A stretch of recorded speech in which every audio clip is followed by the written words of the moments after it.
Okay, so good morning to everyone and welcome to this Tech Collider event. Thanks for coming and thanks especially to the speakers for joining the event. Let's start this Tech Collider event with a short video about Netval Association. Maybe Shiva, you can run the video.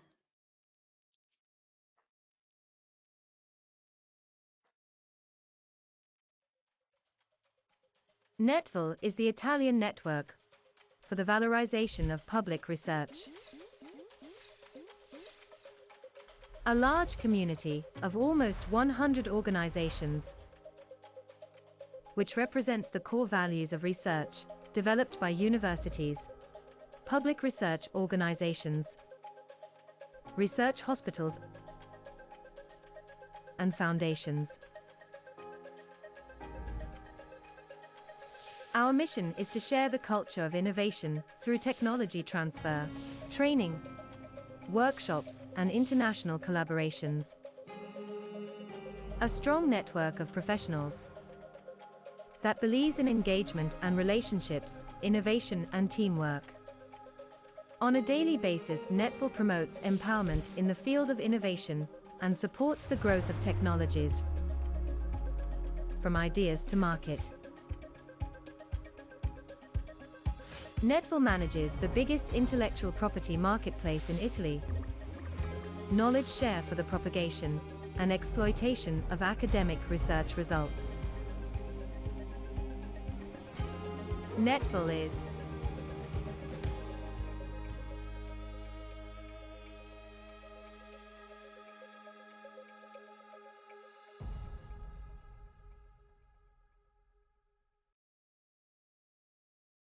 So, welcome again to everybody. Here we are at Tech Collider event. Let me begin with some, thanks particularly to Shiva, Federico, Camilla, all the staff behind this kind of event. And before introducing the Tech Collider event, let me step back in a few minutes describing a little bit knowledge share platform. Shiva or Federico, if you are able to show a couple of slides, maybe we can go through slides just to give you a short overview. And the next one, please. And so, what is the knowledge share? Is a digital, let me say, the digital public platform, the previous one. A digital public platform to discover patented technologies developed by Italian universities, research centers, and research hospitals. Let me say, in order to boost direct contact with research teams and, of course, KTOs, we actually have more than 1,800 published patent briefs. We generated more than 200 content, and on average we have 1,400 monthly users. So actually is one of the biggest public platform, let me say, IP platform, of course in Italy, but also in Europe. So what's the next? So what is the future of knowledge share? The next slide, please. We are we can move to the next, please. Okay, here we are. So what's the next? We are designing and implementing a new knowledge share platform with some specific features. So a new interface and user experience, also with artificial intelligence integrations, but also a brand new spin-off section. So we collected in the past almost 2,000 spin-off research-based spin-off, and so we would like to show also this kind of potential and opportunities to the companies and to the investors. And we have been running connection and relationship at the international level with other similar IP platform. Expected go live with this new version in November 2023, so quite soon soon in the next months. So the next slide, please. We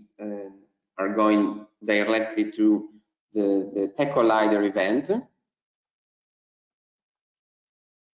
So what is Tech Collider event? Is that, let me say, the next step of digital event standard focused on catalyzing the match between deep tech, innovation demand and offer. In the last 2 years, we ran 4 editions in what we used to call Tech Share Days, and we have more than 1,000 opinion leaders and researchers involved in these 4 editions of the events, and more than 4,000 attendees. Now, today, we have a brand new name, so the Tech Collider, because we are looking for more than sharing, and we need collisions. So this is the brand new name of our event, directly linked to knowledge share platform. So the next slide, please. Specifically, this first edition of Tech Collider event is related to proof of concept, PoC. So this Tech Collider will focus on innovations stemming from the first PoC grant awarded by the Italian Ministry of Enterprises and Made in Italy. So thanks for that. And the main goals of this event is highlight the projects awarded with the PoC funds, their development results, and discuss with all stakeholders the market needs, the investment trends in all industrial areas that the webinars will describe. So this is the main focus and goals. And directly to the agenda. So the next slide, please. The Tech Collider event is organizing 3 different full days of works and sessions. The first and the last session, let me say, are quite horizontal, but we are going to have other 7 different sessions, more thematic, more vertical, from life sciences to energy and industry 4.0. So I think it's time to start the event and join the event. Thank you very much. I leave the floor to the next speaker. Thanks again.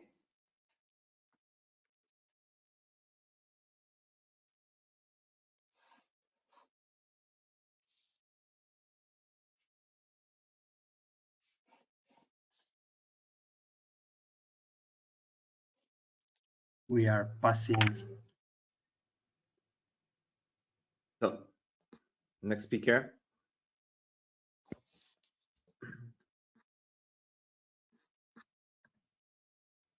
We don't have Amedeo Teti, sorry, who just wrote me on behalf. Hello everybody, on behalf of the Ministry of Enterprises and Made in Italy, and he will try to. He's experimenting technical issues, so we are trying to see if we can recover his speech at the end of this session this morning. So we jump directly to Roberta Romano-Gotsch from EUIPO. Roberta, the floor is yours. Hello. Well, thank you very, very much, and a warm welcome to all the audience from Europe and from the US. It's a real pleasure to be here today and take you through what is the engagement of the EUIPO, what is the EUIPO, and also actually how we support innovation ourselves and share knowledge and promote knowledge transfer sharing. Let me try and put up my presentation. So let me see if I can share. And there I may need the help of Federico. Federico, can you put me up? There you go. Thank you. I just passed you the permission. Perfect. Thank you so much. Got it. I hope this is working. Okay. Great, thank you. I hope it's working okay. Just start the presentation, Roberta. We see your Yes. PowerPoint, but not start the presentation yet. Oh, okay. Just let me see that I have the right screen there.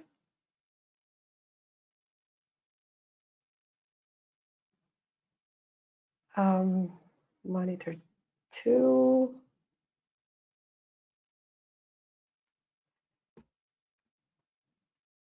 Okay. Make a sign if you can see okay. Great. Do you see the presentation okay Good. now? Great, fantastic. All right, so it's a great pleasure, and I'd like to start with the following reflection. Innovation is of paramount importance, we know, to address humanity's biggest challenges, and global success to overcome these challenges for the climate crisis and the current challenges we see is to give access to the right know-how to address these challenges. So it's not enough to promote to have innovation. We need to promote it and give access through knowledge sharing. So this type of event is really of paramount importance, and knowledge sharing is also very dear to the EPO and very much rooted in our values.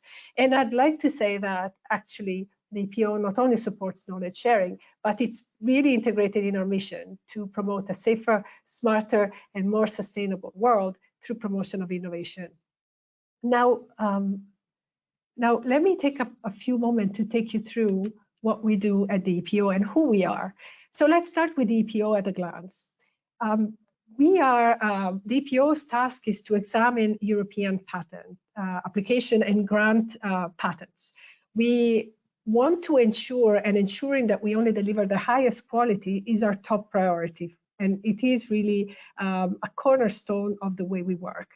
We have around 6,000 employees, and 4,000 of these employees are highly qualified scientists and engineers working as patent examiners. They are basically specialized in each area, and we cover all technologies, all fields of technologies. These are from companies, from startups, from universities, from inventors around the world.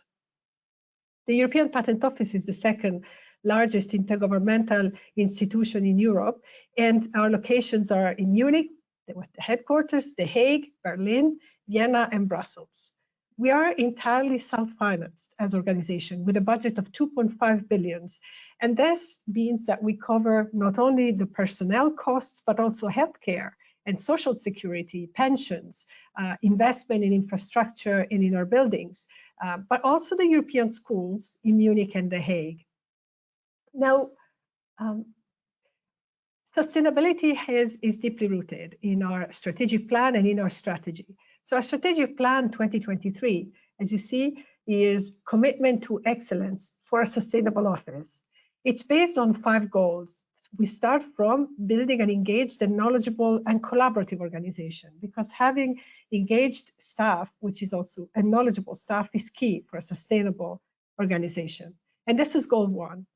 Goal 2 is about having simplified and modern EPO IT systems, important both for our users, but also for our examiners and our staff at EPO, in order to make sure that the top quality and the top services are delivered.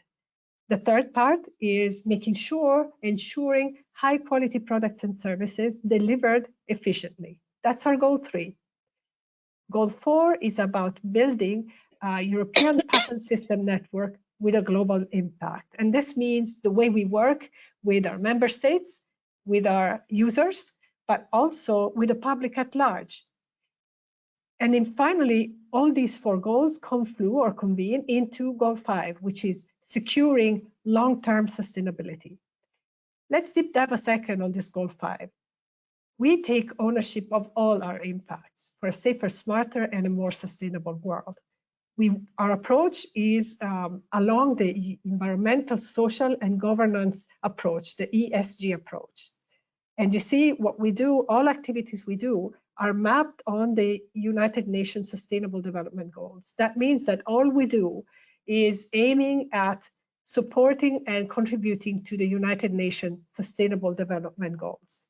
Let me start with environmental. with clear connections to climate action, affordable and clean energy, and also responsible consumption and production. This means walking the talk. We're firmly committed as an organization to become carbon neutral by 2030. And this is strongly linked and by large linked to the sustainability of our buildings and the way we continue to deplete the CO2 emissions. Now, moving to societal, to social, this is where we see innovations as a force for good, offering solution to the UN SDGs. Here we will deep dive in a second. And now moving on to governance and finance, we are totally convinced and we recognize that good governance and transparency is vital for a sustainable organization. And of course here, finance covers also an important aspect. As we said, we are totally self-funded. So a sustainable finance is a key element there too. Allow me to deep dive for a second on the social. And that's actually our societal impact. As I said before, innovation alone is not enough if you don't share the know-how and give access to the know-how, which will allow inventors to take next step in their inventive activity. We're convinced innovation is a force for good, and it's part of our societal commitments. We share patent knowledge from east to west 24/7.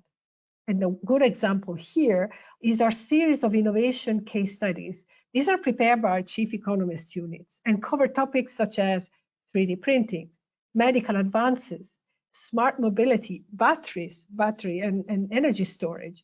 They highlight best practices in IP management, in IP strategy across a wide range of industries, of innovation ecosystems, and also business model. Another example of our societal impact is our commitment to sharing patent knowledge. And here I really link and connect well to what Giuseppe just said before. When it comes to our tools and services which contribute to UN SDG 4 is quality of education, decent work, UN SDG 8, economic growth, UN SDG 9, industry and innovation and infrastructure, and 10, reduced inequalities. Our ESPASnet is a platform that provides free access to more than 140 million patent documents. It is easily searchable and user-friendly.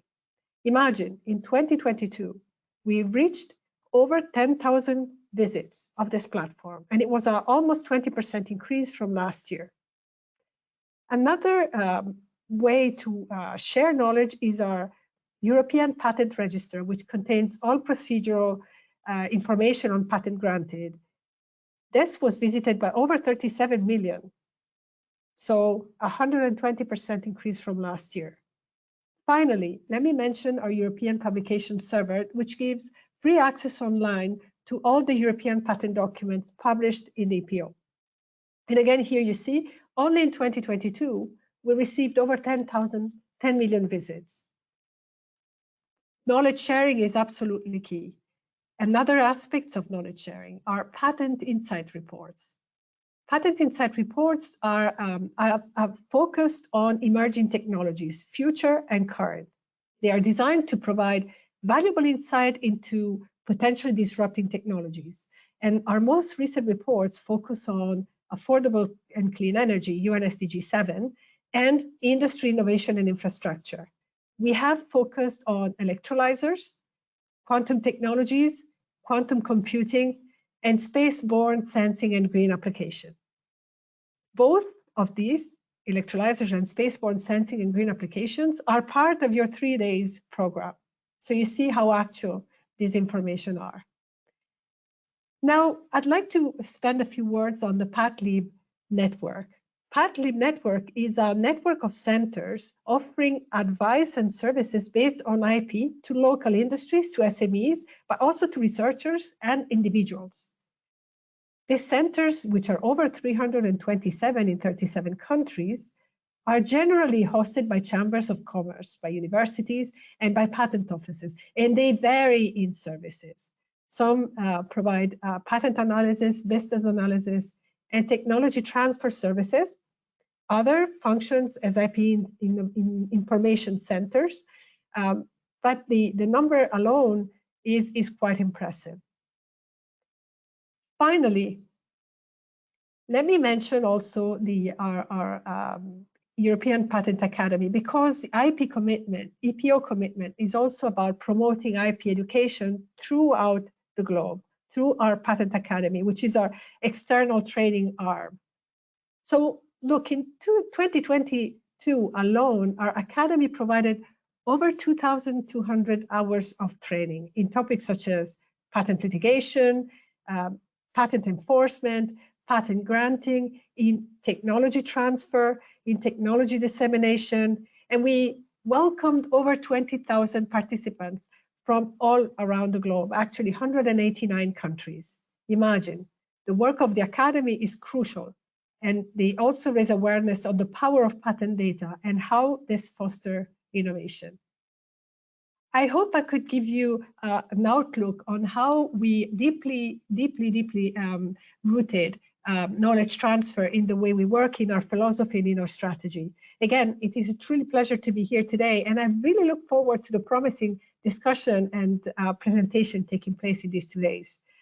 Again, a very warm thanks also to organizer and the invisible heroes today. Thank you.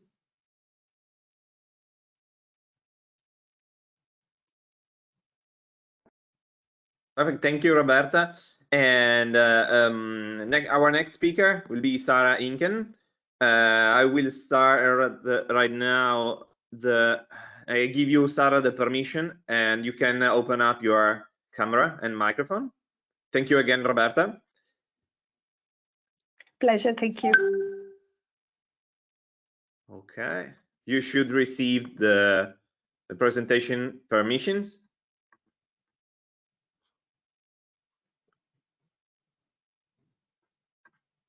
Sorry, I'm just. Okay.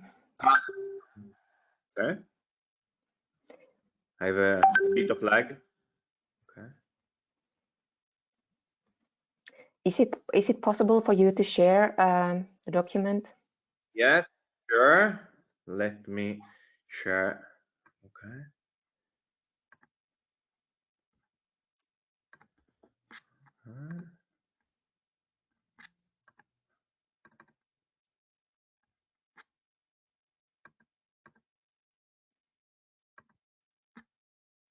Okay, perfect. Did you see my screen? Not yet, but it was just there. Now, yes. Thank you so much. Tell me when to go on the slides. Sure, thank you so much. So very good morning also from Vienna. My name is Saara Inkinen, and it's my pleasure to be here today and represent the Industry, University and Governmental Transactions Committee, IUGT, of the Licensing Executive Society International. And this event is very much related also to the mission of IUGT, so we are very happy to be here today.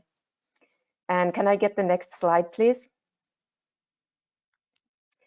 So first, just a couple of words about LESI. LESI is an association of 33 national and regional member societies comprised of people who have an interest in the business of intellectual property. LESI's member community is very diverse, and it includes lawyers, patent and trademark attorneys, and government officials, technology transfer professionals, as well as scientists, engineers, academics, and consultants.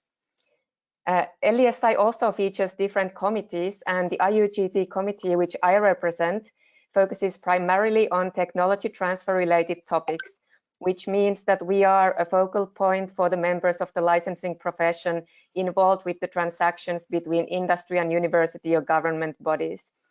We facilitate communication and networking, education, training, and cooperation to solve common challenges in the field and contribute to local and global projects and discussions with the legal expertise, business insight, and direct experience of our members. And the next slide, please. In fact, we recently had a discussion session focusing on public proof of concept and commercialization funding types in different countries. And it was very fruitful to exchange knowledge and experiences related to this topic. Proof of concept is a critical stage for many deep tech innovations. And in many cases, it's the crucial element that enables the commercialization of research-based innovations. So today's discussion and the cases that will be presented will be highly interesting also for us and our community, also from this perspective. So thank you very much again for the possibility to be here today. I very much look forward to the presentations, the cases, the discussions, and the rest of the sessions in this event. Thank you so much and enjoy.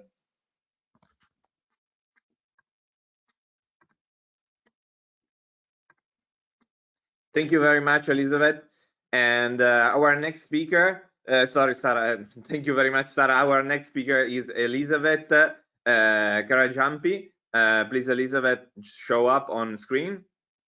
Hello, everyone. Good morning. Nice to be here. I'll give you the permission to share your screen. Yeah, thank you.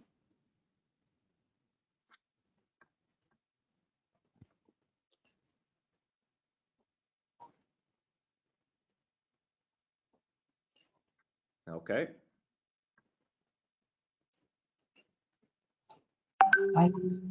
You can see my just change the screen, because here we see your relator.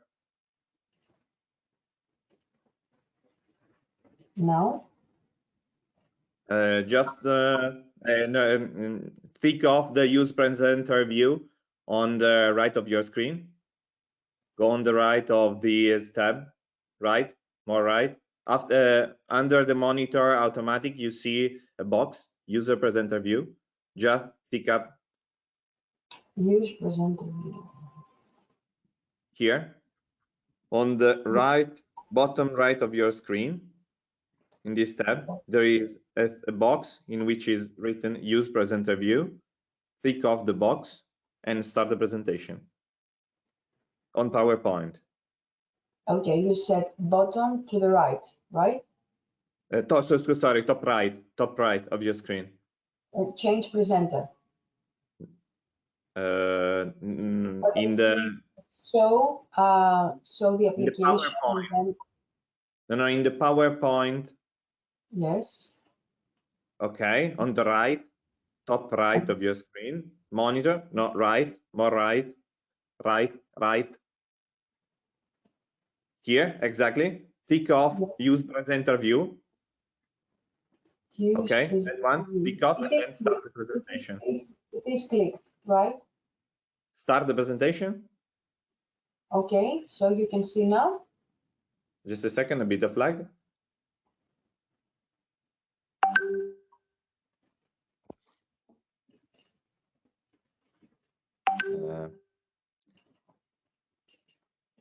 Try again. Okay, so let me. Are you? I don't know if you are sharing the right screen.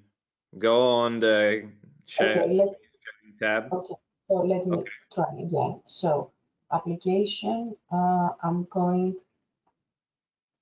I don't want to share the screen, but I want to share the PPT. Correct? Okay.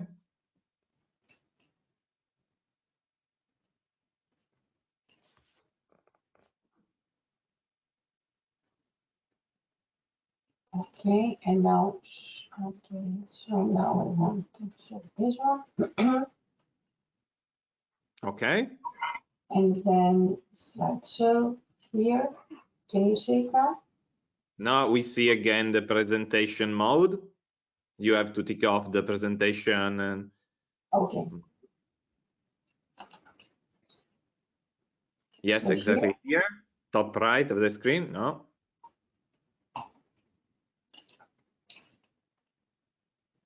Top right. There is the presenter view. Okay, right, presenter view. But it's okay. No. You have to tick off in order to see correctly the slide. I see now. Sorry about this. Apologies. Now better? No, we don't see them. Okay, so just go on the screen sharing tab and choose you have more than one screen, right, Elisavet? True. So exactly. Select here the second screen on the screen sharing tab. Okay, so in this case, Can you see it now? It's always the first one. Okay. It's always the first one. Okay. Yes. So screen monitor 1, correct? Try. Okay, perfect. Now it's working. Now? Okay. The floor is yours. Okay then. So good morning everyone from Alicante, Spain. My name is Elisavet Karagiampi and I represent EUIPO. It is a pleasure to be with you today here. I belong to the SME Fund Supportive Initiative teams, or else it's called the operational part of the SME Fund, receiving daily applications from the SMEs for voucher requests. The SME Fund team examine and send grant decisions in order to support financially the SMEs. The European Commission, the EUIPO, with the support with all member offices, launching the SME Fund. This is the 3rd edition, which addresses the need to make intellectual property services more accessible to small, medium enterprises and to support their competitiveness through the better use and the protection of the intellectual property rights. So intellectual property refers to creation of the human intellect, such as artistic works, designs, symbols, names, images that we use in commerce. So when we speak about intellectual property, inter alia, we refer to trademarks, designs, patents, utility models, plant varieties, geographical indications, copyrights, trade secrets, and the company names and domain names. There is a strong link between the growth and the competitiveness of the SMEs with the use of their IP. So intellectual property, I mean, all of them are valuable assets for any company, and it's critical to know how to protect them. However, as we all know, the SMEs often they lack the time, the resources, or the knowledge to address these IP issues. Here is where the SME Fund comes to offer financial support to the European SMEs to protect their intellectual property, to guide them in developing an IP strategy. So among our applicants, more than 3/4 are SMEs that they were completely new to the IP. So if I move now to my next slide, you will see that the objective of the SME Fund 2023 is to support financially the SMEs to protect the IP rights and the IP strategy. The beneficiaries are the SMEs based in EU. We have a budget of 26.1 for 4 vouchers. Here you can see the 2 vouchers. Why? Because we launched the vouchers in 2 phases. We started with launching voucher 1 and 2 from the 23rd of January, and this will last until the December of 2023. And there was a second launch, which will be a second launch in April for voucher 3 and 4. Voucher 3 and 4 is about patent and plant variety, but I will show you later in more details. So if an SME wants to have this financial support, they are 4 simple steps. They fill in and they submit the application for the grant application for the voucher to receive the voucher, either 1, 2, 3, 4, or all of them. Once they have the decision that they had the voucher, this will happen in 15 days. Then they move to the 3rd step where they apply for the trademark, the IP scan, the design, the patent, or the plant variety, whatever they require or suits to their needs. And then once they have the application and they paid, they come back to the SME web account where they ask to be reimbursed for the money that they paid. So let's have a look now to these 4 vouchers that we have this year in SME Fund 2023 edition. So you can see in the red box, you see the first 2 vouchers that currently an SME can apply, and in yellow the 2 ones that they will start as from April. So the first voucher is about the IP scan.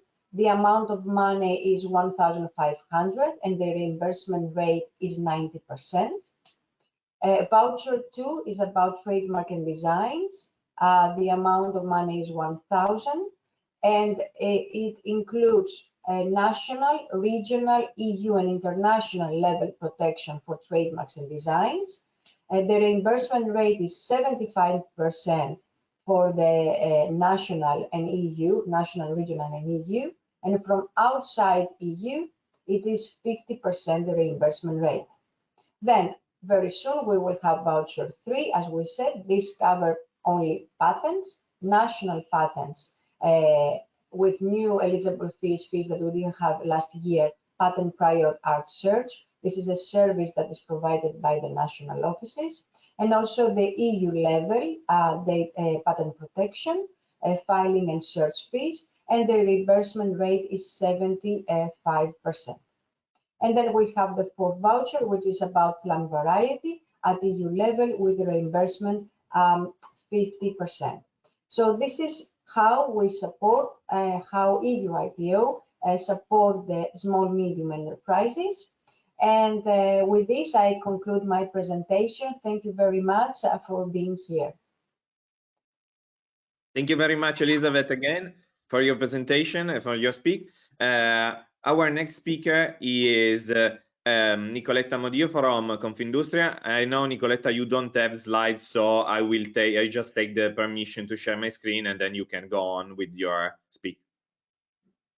Okay, okay, here we are. So welcome to everybody. I'm really happy to be here. I think that this is an important opportunity to put together research and enterprises. Confindustria is the organization of all the enterprises in Italy, of every sector and every dimensions. We work at different levels. We work to define policies to support research and innovation, both at European level, international level, national level. And we work to provide services to our enterprises through our network of innovation that I will show you in a few moments. We think that research, development, and innovation are the basis for every kind of growth that should be economic, social, cultural, and of course it should be sustainable and inclusive. The action we are trying to put to realize in Italy is to clearly set research, innovation, and development as the priority of priorities. So the basis on which we can build our future. So we think that we have to improve in Italy and in Europe also, not only the capacity to develop research of quality research, but also to exploit it, as the speakers have already underlined. So partnership between public research systems and enterprises is central, is crucial in this project, in this action. And as the speakers that already spoke have underlined, this is a strategy not only at national level but also European level. We saw that the European policies are moving now very rapidly through innovation, so the capacity to exploit the result of research. That's why I think that this today event is very important. The Netval is working a lot on it, and this platform can be a useful tool to put together research and innovation. We as Confindustria are part of this action. We try to cooperate with our innovation network, that is the network that put together all our more than 400 experts that are working through our associations that are distributed all over in Italy, and not only in Italy. So we think we work with enterprises. We try to understand their needs and put together, try to solve their needs, putting together enterprises and research. So I only wanted to say hello and to underline the importance of this event. Enjoy the event, and we are here to work with you. Thank you very much. Thank you very much, Nicoletta. And right now, our next speaker is Sergio Lasca. You can show up, Sergio. And I know also you don't have slides, so the floor is yours. Yes, thank you very much for the invitation. I'm Sergio Lasca. I'm president of AICIPI. AICIPI is a small, it's a small association regarding, let's say, an association who works with a lot with IP, in the sense that our members are all involved within companies. We group around 150 experts in IP, experts being, let's say, either Italian patent attorneys or European patent attorneys. So we work sometimes neither Italian or European patent attorneys, but just experts in IP. Also trademark attorneys, of course, or trademark experts. So we work, let's say, 360 degrees with IP within the companies, which is something which is not very very common, in the sense that many of our colleagues work in private practice.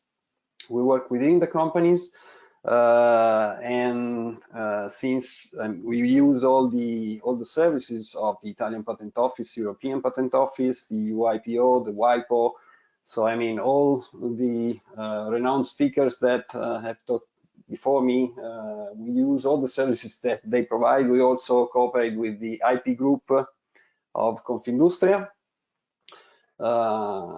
And being experts, we are often called to provide our, let's say, our experience in events like this, or seminars, or wherever our experience is needed. And we are very happy to do this because being a small association, we are a, let's say, sort of paradigm of what is the Italian industry. Italian industry is very often formed by very small entities, small and medium enterprises, not having very often the possibility to have an in-house IP expert. And so it's important for us, being a small association, like for a small industry, to form a sort of let's say networking system with the other sister associations like Netval. And I'm very happy to for this invitation to this event, the invitation from Netval. Of course, we also cooperate with the other association like LES Italy, AICIPI, and, as I said, I mean, the IP group of Confindustria. It's very important for small entities to, let's say, to form networks, to create a critical mass. And as I said, this is a sort of paradigm of what happens in industry. Italian industry very often have to work in partnership with third parties. So not doing, let's say, all the innovation activities by themselves, but also using and forming networks, ecosystems, involving third parties like suppliers, for example, or very often universities, research centers, and this is really very important. So events like this, in which platforms like Knowledge Share, and let's say the work of the research center and universities is shown shown to us, to our R&D centers, to the R&D centers of the companies, in order to form fruitful cooperations between companies and the public research. So universities and research centers is really of paramount importance for all the Italian ecosystem and industry. So thank you very much again for the invitation, and I'm eager to listen for the presentations of the Tech Collider. Thank you very much. Thank you very much, Sergio. So right now I will leave the floor to Shiva. We'll moderate the round table, and please turn on your camera, Shiva. Okay. Hello. And also maybe. Okay, thanks, Federico. I think I can now try to take the control, but please don't abandon me. Stay there. We will definitely need your help. Yeah. Your continued support. I would like to ask to Giuseppe Vallone, Alessandra Accogli, and Daniela Taverna to join me, switching on their cameras. Here we are. Hello, Alessandra, Giuseppe, and Daniela. Here we are. Hello. Hi. I also need the presenter rights, Federico, if you can, while I just introduced our next part of the session. I just try to give you an update about the greetings of the Italian office, the Italian Patent and Trademark Office, with the contribution of Amedeo Teti, their general director. He didn't manage so far to be able to connect, but we'll see if we can show you a greeting, maybe a recorded one, toward the end of this session. So we'll jump into the next phase. We'll have this roundtable. We had some let's say more institutional introductions from friends and business partners and sister associations, like Sergio just said before. And I on behalf of Netval, again, I would like to thank all of them very much for the time they took from their agendas to be here and to support our event. The event Tech Collider is a very important event for us, and so having this sort of moral but also practical support from our partner is very important for us.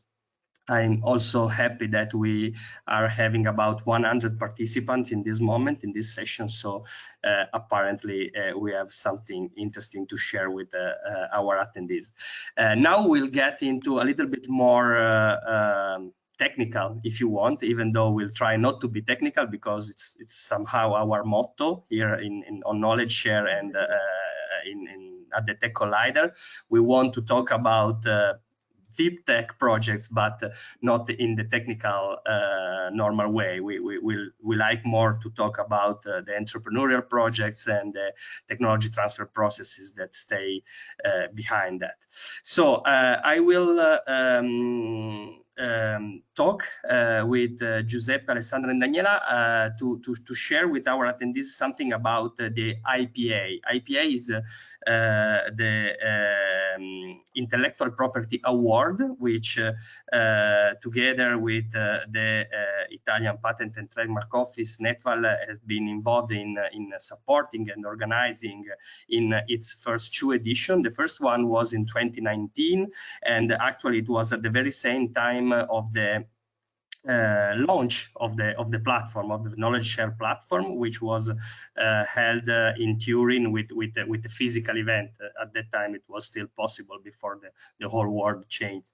And then we have had so far a second edition of the IP Award, the Italian IP Award, which was planned to be hosted at the Italian Pavilion during the Universal Expo 2020, which then became, as you all know, the Expo 2021. So the event actually was at the beginning of 2021, and the contribution from the Italian academic research system was to bring there 35 different projects, which were somehow the finalists in 7 different industrial categories. And then the Italian Patent Trademark Office awarded them 7 different prizes, 1 for each of those categories. And our guests here, Alessandra, Giuseppe, and Daniela, are 3 out of the 7 winner of that prize. So we'll talk a little bit about their projects and to see how actually initiatives like the IP award, but also the proof of concept funding, which will be the main theme of all our event this year, and also tools like knowledge share, for instance, are important or not, if it is the case for them, how these initiatives and tools can have contributed to their projects, and to see where they are going right now with their projects. So I will start introducing Giuseppe Vallone, who is associate professor at the University of Padova, and his research activity is focused on quantum information and communication. And so hello, Giuseppe, welcome. Before giving the floor to Giuseppe and having some chat with him, I would like to show a short video, which was actually the one that was presented in occasion of the IP award in Dubai. So you should see it right now.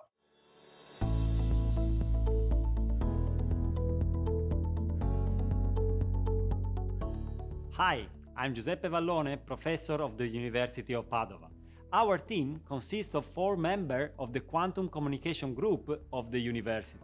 In today's society, digital communication security is of paramount importance.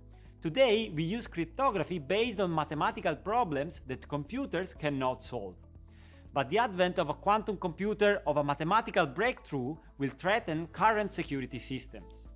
There is, however, a definitive solution: quantum cryptography, which guarantees hacker-proof security based on physical laws rather than computing capabilities. This method is based on the transmission of single photon, the grains of light. Any attempt to read them will always disturb them. This is the so-called Heisenberg uncertainty principle. In order to implement quantum cryptography, the photon polarization must be changed very quickly. The devices used so far have high intrinsic errors, require temperature stabilization and continuous calibrations. To solve the previous problems, we propose a device called IPONAC.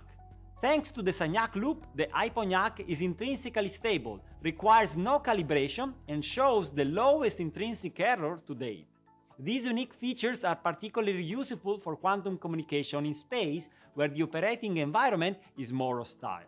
The patent of IPONAC has now been licensed to Think Quantum, a spin-off of the University of Padova, developing quantum cryptography devices for fiber and space.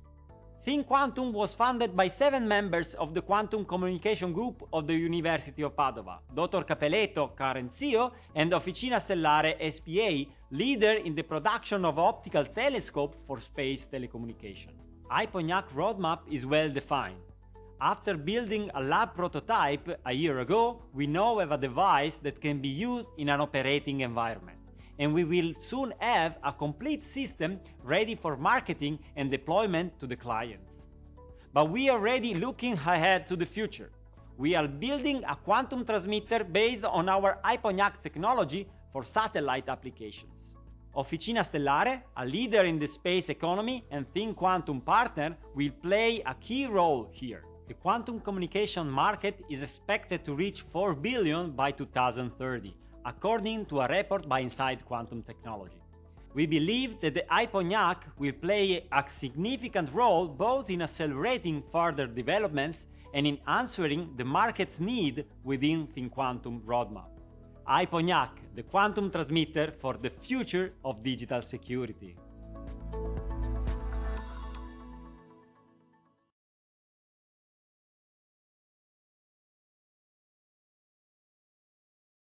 Okay, so Giuseppe, first thing I would like you to comment is, of course, it was quite some time ago the video was recorded, but you mentioned that you already had a spin-off founded. So maybe give us a short update on what happened in the meanwhile. And my first question to you is, you know, IPONYAC is a very, it's somehow a paradigm of what is deep tech. You know, it's a very complicated technology, and I guess it is really hard to communicate these sort of very complicated technologies to the stakeholder in general, and between the stakeholders I put the investors, the potential investors. So I was wondering yesterday when rethinking to your projects how hard it was to explain and to communicate the value of your projects, and how did finally you did manage to do that, and what you learned in doing that. You know, what are the advice that you could give to other founders maybe who are listening to us on how to manage this complexity of those sort of projects? Okay, thank you very much for the question. So actually say Think Quantum went ahead with respect to what is presented in the video, and actually I could say that we are already in the tomorrow of the presentation, in the sense that we already sold a couple of devices in a real environment. So there are a couple of devices that are in a rack mount that are working 24/7, and so we are already at the stage. And moreover, we also started with Think Quantum a project funded by the EU, a European project, in which we will develop exactly the satellite source for quantum communication. So we have actually followed the plan that we programmed basically 2 years ago now. And about investors, well, we were somehow trying to find an investor that also have some technological interest in our idea, in our patent. And because we found that in this way, let's say the foreseen activity of the future would be better, let's say, programmed together. And our investor is Officina Stellare. This is a company that is producing telescope for Earth observation, but they are in the last year they also started let's say a reserve it's a technological line about laser communication. Okay, so they are interested in laser communication, and quantum communication is a kind of field that is related to this laser communication, because the main technology is similar. Let's say transmitter and receiver requires telescope, requires transmitting light, and so there are similar technologies. So they were very interested in our idea because they already had some kind of interest in this field. And we believe that this is, for us, it was a good matching, right? Because an investor that is only putting money, well, typically wants that money back very soon. And while an investor that has a, let's say, a plan of let's say of improving also the company with the technological improvement, in our case it seems to work quite well so far. So let's say this is some suggestion that I can say, that finding an investor with also which you can share some technology and some let's say also some interest in the technology is something that is good for the development of a technology. Okay, so it might sound somehow obvious, but the point is look for the right partner, you know, and whatever right can mean in every specific moment and for every specific project. But it might seem obvious, but I think it is a quite strong point indeed, because unfortunately most of our companies, of course, we don't have the queue out of the door of people, you know, looking for giving us the money. So most often it happens that you go where you find the first available. No, but that's the difficult part. It's not. It doesn't. The first come doesn't need. It's the better for you, no. And so having also the courage to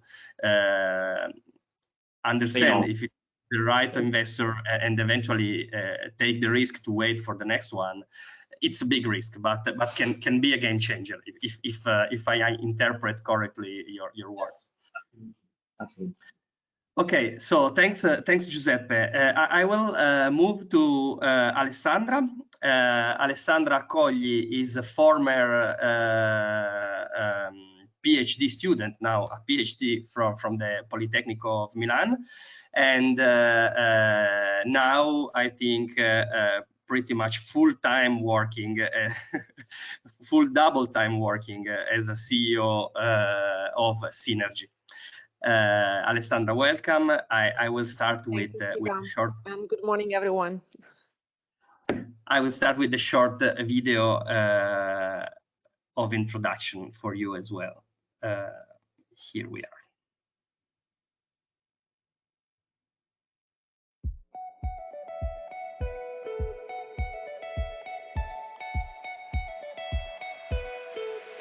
Hi, I'm Alessandra Accogli, PhD in Materials Engineering at Politecnico di Milano.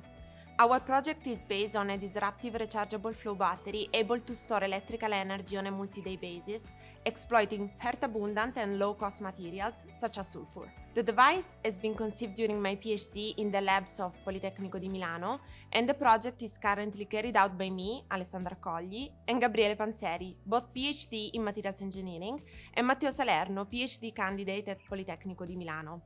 Our team's expertise is focused on the development of innovative electrochemical devices based on circular economy principles. The reduction of carbon dioxide emission is an urgent need, and the first step of the decarbonization process is to promote the diffusion of clean, renewable power sources. Unfortunately, nowadays, their penetration is still hindered by their intermittent availability, entailing the strong dependency upon fossil fuels. Indeed, only the 20% of electrical energy is produced by renewables on the global scale. The only way we have to increase this share is to integrate energy storage systems able to store electricity for more than 10 hours continuously. Unfortunately, current technologies such as lithium and vanadium batteries cannot exceed 10 hours of continuous operation due to economical or technical limitations, thus slowing down the current energy transition. On the contrary, our technology is able to store clean, renewable energy for more than 20 hours, allowing the penetration of renewables up to 90% in the overall electrical system. Moreover, the possibility to exploit sulfur-rich byproducts makes our device up to 30 times cheaper than existing technology, following a fully circular economy approach. In the stationary electrochemical energy storage market, accounting today for $9 billion and estimated to reach $100 billion in 2030, rechargeable flow batteries will penetrate into the market up to nearly $7 billion in the same year, with 46 gigawatt-hours installed, suggesting that the adoption of this technology in the next generation electricity system will be significant. To conclude, the proposed environmentally friendly and low-cost device is a promising candidate to foster the energy transition, ensuring 24/7 clean energy to end users.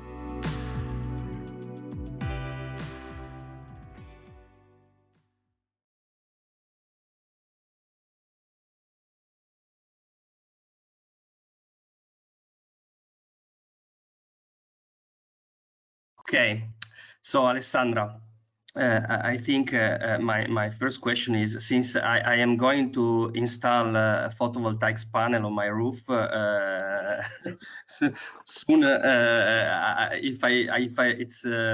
it's worth to wait for your storage systems to come on the market, or I can go with the state-of-the-art technologies. No, apart from the jokes, I think somehow the first question is the same as for Giuseppe. You know, a few time has passed since when you recorded the video, and I know, but I give you the opportunity to share with the attendees that interesting things happened. So if you would like to give us an update of the project. Sure, my pleasure, Shiva. So actually it's correct. A lot of time has passed. So we incorporated the startup. It's called Synergy Flow. And so we had the opportunity to close the first seed round for the technology transfer. So passing from the lab scale to the, let's say, industrial scale of the device, together with two VC funds, which are 360 Capital Partner and CDP Tech for Planet, for the technology transfer of about 1.8 million euros in November 2022. So currently we are launching our warehouse, so a very big warehouse where we can, let's say, increase the dimension of the device, so doing effectively the tech transfer from the laboratories from the university to the industrial scale. So the idea now, and the main achievement and milestone, is to build a prototype, kilowatt scale prototype, to be integrated in a real application. And so we are talking with a lot of companies to set up together a proof of concept of the device at the kilowatt scale. Okay, great. So I would like to stress the figure, because maybe the people not listening very precisely, they didn't get that you made a seed round of 1.8 million euros, which it's kind of outliers at the moment in the Italian landscape. Maybe it's not an outlier in the global panorama, yes, but in Italy it's quite very good deal. But it's quite a very good deal. I don't want to make the obvious question, because I think you'll get messages like, how did you manage to? So, but I think that there is you just mentioned that you are building the warehouse, no? And I was reflecting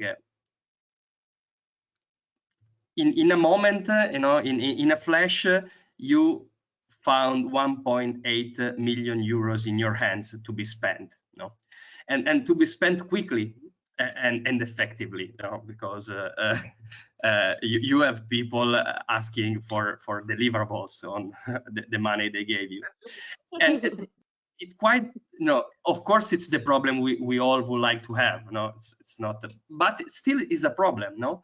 It's like you have to build a pretty big warehouse. Where do you start from? So if you want to tell us, you know, a little bit on the practical aspects of what happened. So you found all of this money on your desk, and, you know, what do you think, what you do the day after? So actually, it's pretty complicated because you have to plan very well how to spend money and how to spend well money. So the idea now is to, because we are talking about deep tech, so really capital intensive activity, the first part in our case is to develop the device. So we need a lot of instrument to build a device, and also machines. But the other main part of the capital will be actually used to increase the team, so to involve new expertise inside the team. So currently we are hiring different professionals to help us in not just in the from the technological point of view, but also the business point of view. So it's not easy actually to let's say set up a warehouse, select the right people, and also to invest money in a very good way. But actually, you have to make choice. and to let's say well define the roadmap of the product because it's really complicated. In our case, for example, the idea is to produce a proprietary device, so completely designed and produced by us and also assembled in-house. And so this requires a lot of efforts also in terms of production of new IP, for example, which is one of the most crucial assets for the company. And so the idea is to increase the asset, increasing the IP, not just from the product point of view, but also software and so on. So to build, let's say, a very strong IP behind the company. And I cannot stop thinking on where did you find the architect for the warehouse? No, actually, we are currently renting a warehouse. It's a very big warehouse. It's 400 square meters for the lab areas, and then we have 200 square meters for offices. So it's really big because the idea is to pass from the watt scale, so very small batteries, to a container. And so we need a lot of space to build the container to be integrated in a final application. So in, let's say, renewable power plants, and so megawatt hour scale.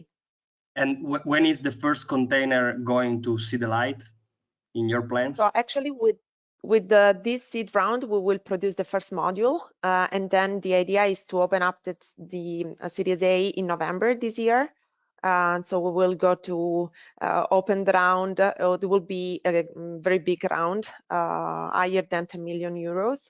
And the idea is to replicate then with the Series A, the module, to build the container and go to the market in 2025.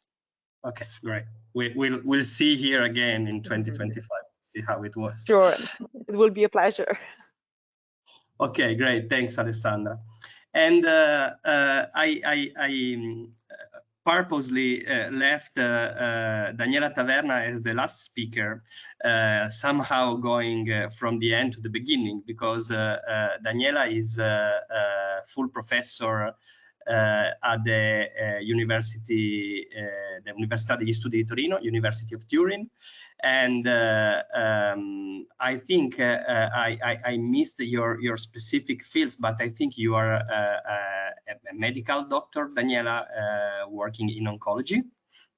Well, no, I'm not a medical doctor. I'm a molecular biologist working in biomedicine. So okay. I was working in biomedicine. Yeah. Good morning, everybody. And I think you know, we have had a couple of examples of technologies which already have been incorporated, while with you, Daniela, we can have the opportunity to talk of a different field which brings in its own complexities, no? And so we'll have the opportunity to discuss about how it is doing technology transfer in the medical field and in oncology. But I would like to start with the video again, and here it is.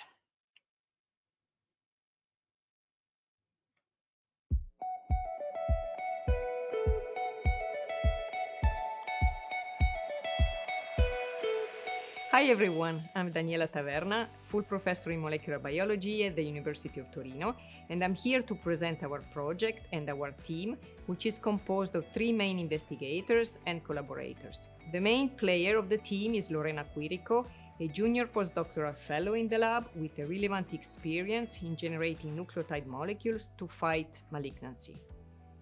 Lorena has been helped by a senior postdoc in the lab, Francesca Orso, an expert in tumor progression and microRNA research. I am the 3rd investigator, and I coordinate the team based on my expertise in molecular biology and in tumor progression. Importantly, we worked in tight collaboration with the group of Vittorio De Franciscis at the CNR in Naples. They are experts in aptamer design and applications. Cancer is a very common disease. In fact, 1 out of 6 people will develop cancer in life, and unfortunately, cancer patients mostly die because tumor cells can detach from the primary tumors and form metastases in secondary organs. This because the available therapies to fight cancer dissemination are not efficient. Instead, they are often highly toxic for the body, since not specific for tumor cells.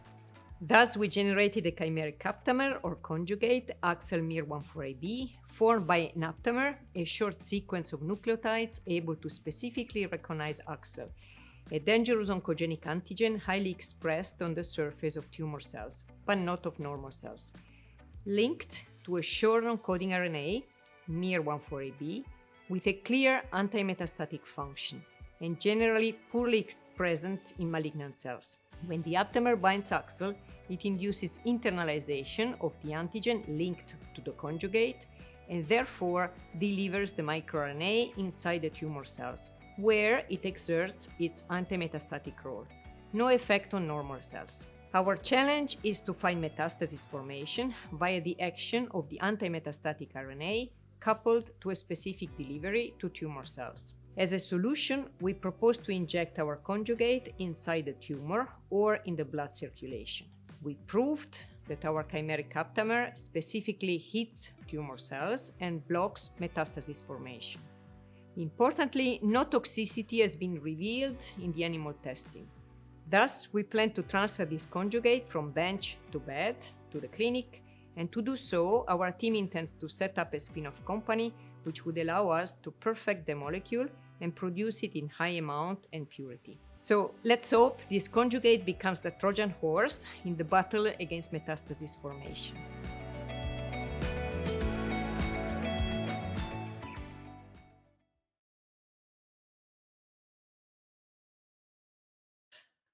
Okay, Daniela, so you started,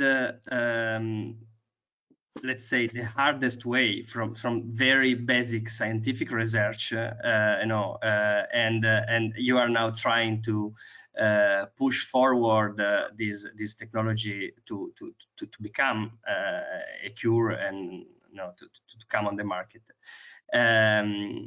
Where have you managed to get so far, and what was your what are the feelings also that you experimented during this process?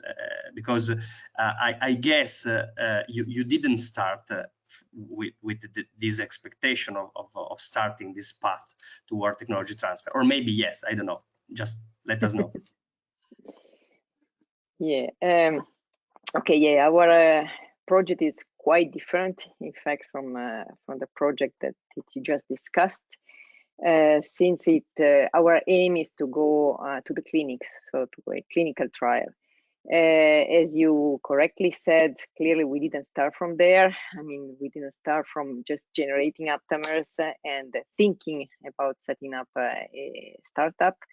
We really wanted to understand why certain microRNAs control the dissemination. So we spent plenty of time in understanding that. And then we finally learned that some of these microRNAs could be targets for therapy. That's when we started engineering something that could in fact hit the tumor cell specifically. In fact, as we said as I said in the video, the main part is that the compounds that so far have been used and are currently being used with the patients are not specific for tumor cells, so they are highly toxic. So we really try to generate something specific. In a way we managed, because these conjugates that we have are able to specifically hit tumor cells and with very low toxicity. So we went on to analyze different aspects of these molecules. We generated the molecule that I mentioned in the video, and we generated in the meantime also another molecule that we also patented based on the same principle, which has a very strong potential as well, based on another microRNA that in that case we want to kill, because it's a microRNA which promotes tumor progression. Instead, this microRNA is a microRNA which protects the cells. So we did quite a lot. We did more in terms of improving the molecule so far, meaning that the problem of these molecules is the stability. Sometimes they are not very stable, so we managed to have molecules which are more stable. We added a pegylation, for example, to these molecules, and we try to modify the molecules chemically. For this reason, for example, Lorena Quirico, the person that I mentioned in the video that did most of the work, went to the United States to modify the molecule and improve all this. So I think in terms of power of the molecule, we improved it. We are at a good point. In the meantime, I have to say thanks to this advertisement that Netval and Dubai and all these did for us. We got in contact with several venture builders because they contacted us or via the office, via the patent office at UNITO, and many different people were really interested, and we are still in the process of negotiating something, with some of them. So things are moving. However, clearly, what we always hear is that before from the investors, that before investing, they really want molecules that are really powerful, strong. So, for example, highly stable. Okay. So this is the main critique. And then the other critique that we often receive is that obviously we try to work on tumor progression, not on tumor initiation. Most of the medications work on tumor initiation, and in fact, the metastasis formation is the main problem. So we try to work there. However, the readout of the intervention of certain compounds is very difficult to have, because it doesn't happen immediately. It happens in the long term. Again, this is something that we really have to consider. So this is a biomedical research. It's kind of slow. We have just to accept that it's slow, and we really should have more investment from from different grants, not directly from investors, but from different grants that could allow us to go always closer to the final product in a way that then the investors could really kick in and be very much interested to go to the clinical trial. So yeah, I think for the biomedical research, we really have to think that we have to start from basic research and go step by step, slowly. But this is a very important issue, so we really need finances to reach these goals.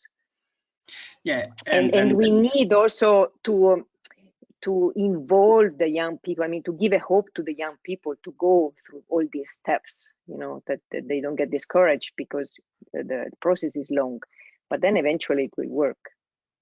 Yeah, I will take this last thing that you said, Daniela, which was actually one of my questions, which I anticipate now. Of course, you are a full professor, and the fact you are here, you've been in Dubai, etc. It's quite self-explanatory in showing that you have a quite entrepreneurial aptitude, anyhow. But I don't think you are ready, and I wouldn't suggest to do that. Honestly, personally, to leave your role at the university and jump into a company, no? So and that's of course is the case for many of you, and so one of the key aspects that becomes crucial in this path is also bringing on board young talents that could then take the lead of the entrepreneurial project that spun out from the group. And would you like to share something about your experience in this? Is it possible at all? Is it easy? Is it hard? How much the students and the PhD students nowadays still start their path thinking to become academics, or on the other extent, how much they now have a different mentality and they would like to do something different, in your experience, of course? Yeah, so I would say that most of the young people are very much oriented in the applications. Okay, they really want the applications, and they want to go to companies. They want to work in something which is real and direct. So plenty of them want to do this. Some want to stay in academic research, but only a few. So I think there are plenty of people that could do this. The problem is that very often in the biomedical research, since, as I said before, the path is lengthy, okay? So some of them, they get discouraged. You know, overall, they prefer than to go maybe to a company that is already set up instead of trying to work on a startup like this. Some people have the intention, just a few, but as I said, since it is not easy, and we should really work on these people, you know, that want to do this. We should try to finance their ideas and really trust these kind of projects more. Probably what happens, especially in Italy. I think in other countries in Europe, there are more finances for these adventures. Yes, that's true. We are a little bit less worried than I would have been just 1 year ago or a couple of years ago talking about this, because actually Italy is slowly but recovering on the way in these aspects. I think you all know, and most of our attendees know, that actually the total amount of venture capital investments in the last 3 years basically doubled year over year for 3 times. Now we reached almost 2 billion euros, which still is a drop in the ocean if compared with other advanced economic systems, but for us it's quite a strong improvement, and you know, it giving opportunities to projects like yours, you know. And but we don't have to defocalize. We have to stay focused on increasing them much more. Alessandra, during a previous talk we had, you had actually, I just looked at the recordings with Federico and Camilla.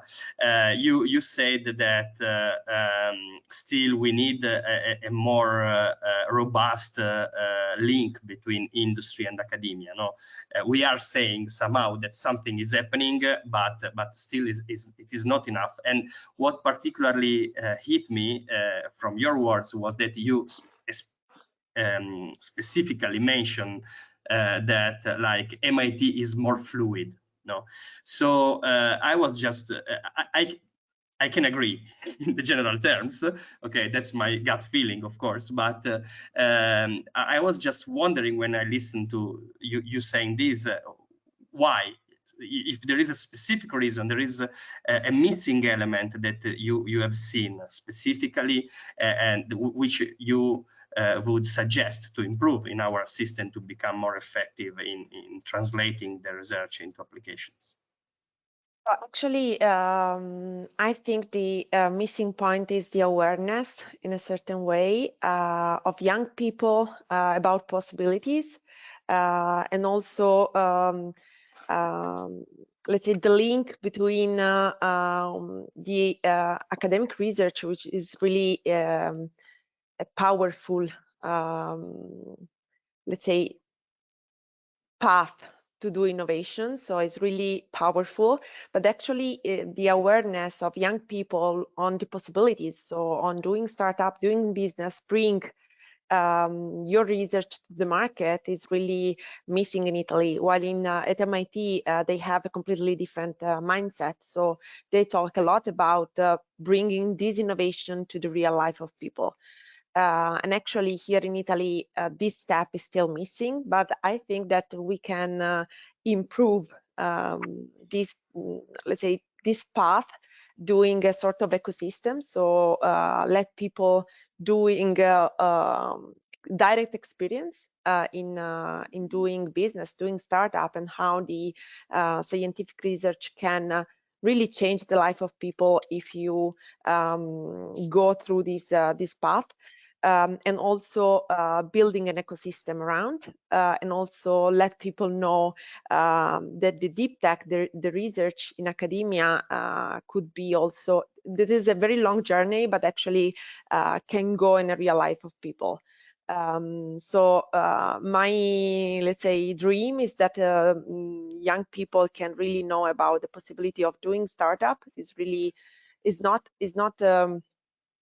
let's say an easy journey. You have a lot of difficulties. You have to bet on something that is not already existing in the world, so it's really a challenge. But actually the Italian ecosystem in terms of academia and also research, we are really good in this. But we are missing this step, so we have to be, let's say, more brave and try to make the difference also in the business and startup. Okay, that makes sense, and so I will go on with Giuseppe and asking him. Giuseppe, you are a professor at the university, so you teach and meet quite a lot of, probably too many students every year, and so I wonder if you agree with what Alessandra just said, and in the case your answer is yes. So next question is, what would you, as a professor, think it could be done to improve this aptitude, this culture of the students, or eventually what you already started to do? Because maybe your personal experience drove you to introduce some innovation also in your teaching activities to push your students toward this direction. Yes, I absolutely agree with what Alessandra said. And of course, the spin-off of the university is also a mean to make also the students aware of, because there is a strong connection between the university and the spin-off. So it's also, the spin-off may have the logo of the university, so students recognize, let's say, their environment, no? And so this is a good stuff to bring all the idea, the new technology that is developed in the university into the market. However, what we are missing, at least I'm not very, let's say, I don't have direct experience with the let's say, foreigner policies, but typically from what I know from colleagues, that in US and UK, there is also a strong support by the university itself. So the university invests in creating startups. This is something that I think we are kind of missing here in Italy. Universities are improving. Our university is trying to really push this. However, as far as I know, there are no direct involvement. Let's say putting money, right? Real money from university, from public. And of course, it cannot be done on every project. But if you have some kind, well, you select, I don't know, 2 projects a year from a university that you believe they are very strong, and then you support it economically, well, this could improve the knowledge transfer from university to the market. So, and as far as I know, this is happening much deeply in abroad, and in particular US and UK are the most excellence in this aspect. So maybe we should learn a bit from their policies and their way to do this kind of technology transfer. Yeah, actually, Giuseppe, you launched me a ball to smash, because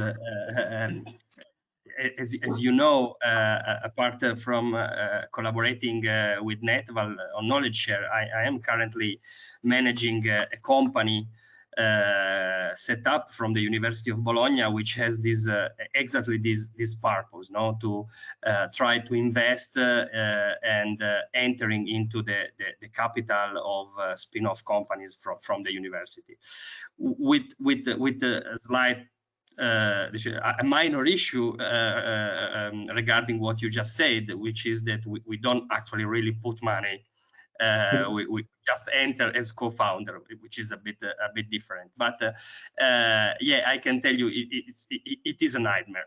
It's something. It's marvelous for me personally, in my experience.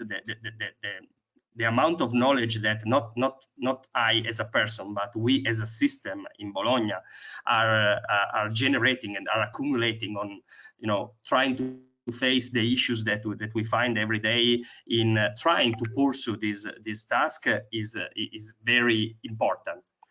However it will go, both if we will succeed and show it's feasible and we will become all rich, or we don't. But still, the experience we are doing is very interesting. But I can tell you that the point is not the willingness of the universities, which I think we with differences, of course, but in general terms, it's quite positive in this regard. I think the university would be interested and able to invest something, maybe in just a few selected projects, as you said, and if you want a proof of this, we can think of the proof of concept initiatives. There are an increasing number of universities who are setting up their own internal projects, apart from those made possible from the Ministry of Enterprises and Made in Italy, EUIPO, etc. But few universities, and an increasing number of them, they are putting their own money in trying to support programs of this sort. So the willingness is there, but participating in the company is our legal framework is really not favorable. So I will definitely bring I think we are all on the same page about this for sure, but still I will bring this conversation to the final session on Friday afternoon, when we will talk discuss a little bit more about the policy making aspects and what we learned from this proof of concept. And we'll have guests from Invitalia and Cassa Depositi e Prestiti, and I will definitely bring this topic on the table there, but unfortunately I'm not so confident that we'll see changes in the legal landscape to help us. But still, having said that, at the end of the line, the comment you made, Giuseppe, was somehow it has two main elements probably. On the one side, it was in general terms, the more support we can get from our university, the most help we have, and so incentives to create companies. Okay, and that's okay. On the other side is entering into the capital and bringing money. So this is again about money, but I wouldn't speak too much about the money, because as we said, maybe it's not the university itself, but the amount of money available in our landscape at the moment is let's say it's never enough. But if we compare with the size of the deal flow that we have in our ecosystem, it's probably somehow a fair balance at the moment. Then it's a chicken and egg problem. We need more money to drive more deal flow and having more money, but okay, that's it. But on the other aspect, still I'm not sure that money itself will change the culture, that the cultural aspects that Alessandra was saying. So maybe I would like to ask this question also to Daniela, because you are the only missing on this topic, and as a professor from a bunch of years, you might have your sensitivity on this. I think that maybe we also need to do something on the practical side with the students to really try to bring them closer to this entrepreneurial game, if you want. What do you think? Okay, I think I agree totally with what Alessandra and Giuseppe said, by saying that elsewhere there is more action. Alessandra cited the example of MIT. I spent many years at MIT doing biomedical research, and I can just say the same. I mean, the kind of life that people have there is much more sparkling in all directions in terms of creativity, okay? Meaning that we are really good in knowledge, but what we miss is this step of creativity that you can see in basic research, and certainly you see even more in setting up startups and applications. However, I think there is also another main mentality that we have to change. For many years, we always thought that universities should work for companies, okay? And instead, it's just the opposite direction that we have to, it's just in the opposite direction that we have to go, meaning that it's from academic research that then we should set up companies, okay? Which is really the idea that it's the mainstream in the United States, certainly at MIT, since we cited MIT, in the UK, in many other places. So we have to switch this. And overall, I think it's not too bad what's happening in some universities now. For example, I'm working at the Biotechnology Center within the medical school in Torino, and I think this place is very active with this idea, really. In fact, we have several startups already set up in between our laboratories, and I think we have to go more and more in this direction. So we certainly have to teach the students to become more creative from a very early age, okay? From the first year when they come to our universities, we have to work on that. We don't have just to go there and give these academic lectures all the time. We have to take advices from the students. We have to give questions to them and wait for answers from them. And I think it's by changing this mentality little by little, meaning that you should not just repeat what professors tell you, but you have to offer things to professors. You have to become creative, and then the students will also learn to go more in the idea of setting up startups. Money are an issue. Money is an issue. Money is an issue for sure, because it's true what you said, Shiva, that maybe we have enough money now based on the kind of business that we have in Italy, but still we need a certain absolute amount of money to set up certain things. Like for biomedical research, you need plenty of money, which is what they have, for example, in foreign countries. I mean, the investors are ready to put their huge amount of money.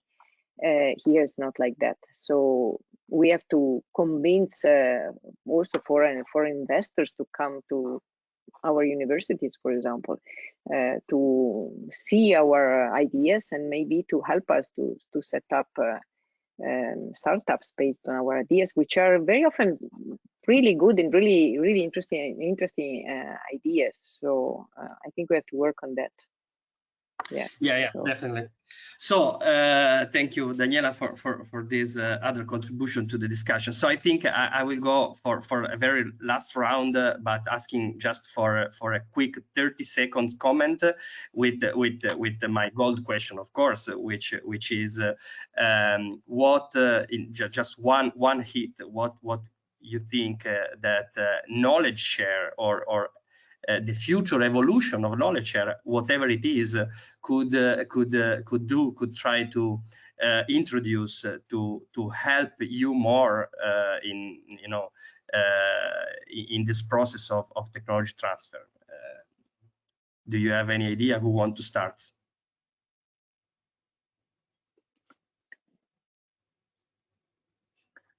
Well, I can start maybe in this. So I think we should have many opportunities like the ones we had thanks to Netval recently to present our projects, okay, for example, at different audiences. Because, for example, for the basic research overall, we always presented meetings, which are excellent scientific meetings, but not very much linked to the world. Okay, so we should find the opportunities for this, and the very young people should start at an early age to do this, for example. Okay, so On the other hand, all kind of investors should maybe be more attentive also to this, to participate in places, in meetings, in situations where they are not doing this yet. So in my opinion is advertisement, okay? So making visibility, exactly, visibility. So this is one important point. And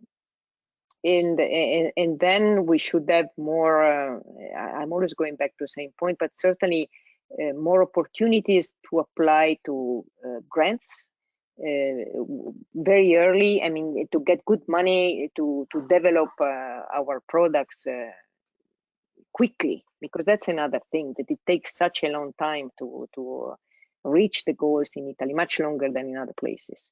Because very often we don't have that much money, so we cannot hire enough people, because people are the essential resource, okay? So for example, you mentioned the banks before. I think the banks should invest more in these directions. They for example, in Torino, we have banks like Cassa di Risparmio and Banca di San Paolo. They give a lot of money for different projects, artistic projects and educational projects. They're extremely important, but I think they should also think more about startups. So this is on my side.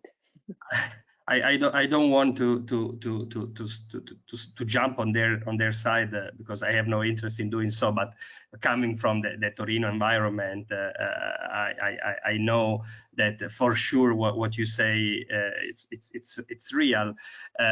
Some step they made them actually they are supporting. Oh yeah. No. But it's always the never enough. It's the never amount. Enough. It's just too small yet, okay? Because it's good you can do a few things, but you're very limited. And probably the risk aversity, which no, it's somehow the cultural problem we were discussing about our young talents is quite well rooted also in the culture of our investor, I would say, in Italy. You know, but it's easy for me to say I'm not risking my own money, so it's no, it's true, but they don't take the risk probably in some cases. Yeah. So Alessandra and Giuseppe, what do you think? Just one hint. Actually, I completely agree with Daniela. It's important to let people know that this is happening, so that our projects are alive, that we are working for innovation. So for sure, this is one of the most important points. From a startup point of view, probably knowledge share and Netval could be helpful in creating also startup tools, let's say. So how to build up a company, because we were a researcher, so actually we were not a businessman. So also helping people in understanding what does it mean launching a startup and set up a company, it could be really useful. Okay, great, thanks. Giuseppe, you have the last word. Well, I subscribe what was said before, and maybe another reinforcement would be to have, let's say, let the startups and the project know what are the, let's say, investment or funding opportunity in Europe or in Italy that are specific to the technologies, because not all, let's say, opportunities can be applied to all technologies. So to do a kind of fine tuning of the opportunity for specific patents that you are in your portfolio. This could be something that could help the advance of the technology. Okay, so thank you for these comments. I swear we didn't prepare them, but actually you basically traced our roadmap of development in knowledge share, because we are going to add the section about the spin-out companies to also support the matching with investor of the companies, and we are working quite a lot on the technical side of the matching algorithm, also trying to get better profiling of the technologies and the users, trying to support this matching. So I think thank you for having said these things. I think we are somehow going in the right direction. It's never enough, like the money, but I think thanks to the support also of our stakeholders, and in premise the ministry, we have some wood to burn to try to warm up a little bit. So I think the time has come to close this session. We kept our about 100 participants quite till the end. So thank you very much for attending the session. Thank you to the speaker, the all three of you with me here now, but also the previous one. And you know, this is just the first out of 9 sessions that we'll have during these 3 days up until Friday afternoon. So whoever can manage to keep some time to listen, I just suggest to do so. And thank you again. See you. Thank you very much. Thanks a lot. Thank you. Thanks. Bye. Bye-bye. Bye-bye. Bye.